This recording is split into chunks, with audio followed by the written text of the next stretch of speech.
Hello there. I want to do a quick video today about consent. Consent comes from the root word con, meaning together, and sentire, meaning to feel. True consent is feeling together.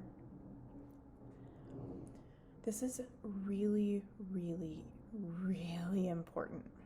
True consent is beyond agreement. True consent is beyond permission. True consent is beyond participation. Okay? So you could have agreement, you could have permission, you could have participation without having consent. Participation is actually often a placeholder for consent in a situation where it doesn't feel safe not to participate, and yet consent does not exist. So someone may participate in something they're not really feeling because it doesn't feel safe to assert that they're not feeling the thing that they're not consenting to. And so their participation actually preserves the place and the space of of consent where consent could be there. Their participation is there so that they don't have to think of themselves as having consented to something that was truly not within their consent in terms of what they were truly feeling. So true consent is feeling together. The true meaning of consent, meaning to be feeling together, is important whether you practice verbal or nonverbal consent. This is applicable in every situation of consent.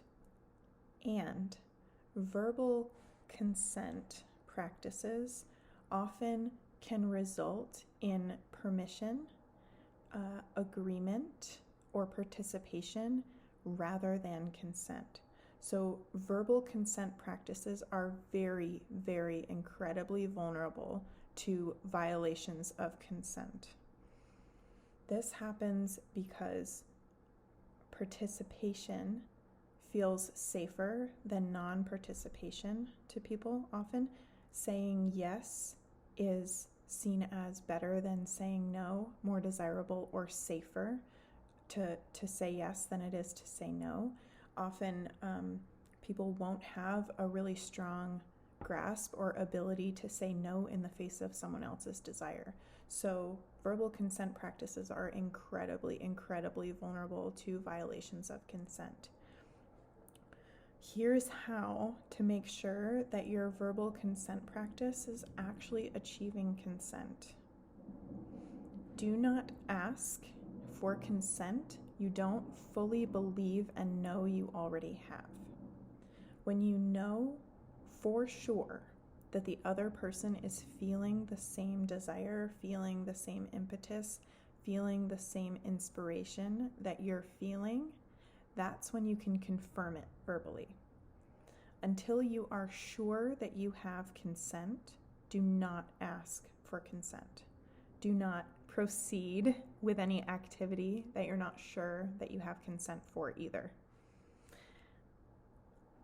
Verbal consent is for confirming the existence of consent you already feel, because consent is feeling together. If you're not sure whether you're feeling together with someone, if you're not sure about that, you're not. Simple as that. If you don't know for sure that the other person is feeling the same thing that you're feeling, they're not. It's kind of a confronting one, so let it land, let it marinate. Let me know what you think. Talk to you soon.